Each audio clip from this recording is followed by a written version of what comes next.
পুষ্টিগুণ সমৃদ্ধ আনারস শুধু ফল হিসেবে নয়, এটির পাতারও ব্যবহার হয় নানান কাজে। অতীতে আনারস তোলার পর পাতা ফেলে রাখা হতো অথবা গরুর খাদ্য হিসেবে ব্যবহার হতো, কিন্তু বর্তমানে এর পাতা দিয়ে তৈরি হচ্ছে নানান শৌখিন পণ্য। সেই সঙ্গে মিলছে অর্থকরীও। ক্রমেই এর উৎপাদন এবং ব্যবহারের প্রসারও বাড়ছে। ফাইবার এক্সট্রাকশন মেশিনের মাধ্যমে আনারসের পাতা থেকে আঁশ বের করা হয়, তারপর পানিতে ধুয়ে নেওয়া হয়, পরে সেগুলো রোদে শুকাতে দেওয়া হয়। এই সুতার বিভিন্নমুখী ব্যবহার হয়ে থাকে। বিশেষ করে সুতাগুলো হাতে রশি পাকিয়ে হস্তশিল্প ও গৃহসজ্জার নানান রকম জিনিসপত্র বানানো যায়। এছাড়া আনারসের পাতা থেকে উৎপাদিত সুতা দিয়ে উন্নত মানের লেদার বানানোর কাজে এটি দেশের বাইরে রপ্তানিও করা হচ্ছে।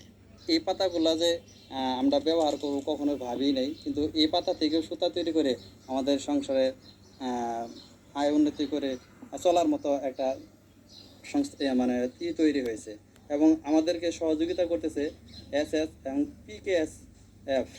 আমরা এই পরিত্যক্ত আনারসের পাতা থেকে সুতা তৈরি করছি এবং এই সুতা থেকে বিভিন্ন হ্যান্ডিক্রাফটস তৈরি করছি। প্রোডাক্টগুলি অনেক সুন্দর, ব্যবহার করতে গেলেও দেখা যায় যে পাট দিয়ে যে মানুষ অনেক হস্তশিল্প তৈরি করে সেগুলা ব্যবহার করে, তার থেকে এটার মান অনেক ভালো উন্নত। আমার সাথে প্রায় 10-15 জন মহিলা কাজ করে, আমার সাথে সহযোগিতা করে এগুলো আমরা তৈরি করে বিভিন্ন জেলায় বাণিজ্যিক মেলা হয়, সেই মেলাতে আমরা নিয়ে অংশগ্রহণ করি। আবার যেসব পাতা থেকে সুতা তৈরি করা যায় না সেগুলো থেকে jewellery box, table mat, floor mat, flower box, wall hanging, চাবির রিং সহ নানান পণ্য বানানো হয়। আকর্ষণীয় এসব পণ্য যাচ্ছে চীন সহ উন্নত দেশগুলোতে। এখানে কাজ করে অনেক নারী হয়ে উঠছেন স্বাবলম্বী।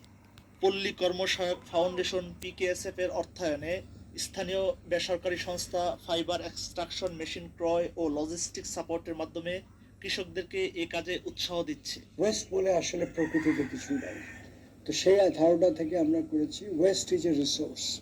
ওয়েস্টকে কিভাবে একটা পণ্যে পরিণত করা যায়, প্রফিটেবল একটা পণ্যে, সেটার জন্য ওখানে আমরা সুতা তৈরি করার, আনারসের থেকে ভালো সুতা, ওগুলো হ্যান্ডিক্রাফটসের বিভিন্ন জিনিস তৈরি হয়। হ্যান্ডিক্রাফটসের জিনিসগুলো এগুলো বিশ্ববাজারে হাই এন্ড মার্কেট, এগুলোর প্রচুর ডিমান্ড আছে। পিকেএসএফ এসব প্রকল্পে অর্থায়ন অব্যাহত রাখবে বলে জানান প্রতিষ্ঠানটির ব্যবস্থাপনা পরিচালক হাসান আমান, বিটিভি নিউজ।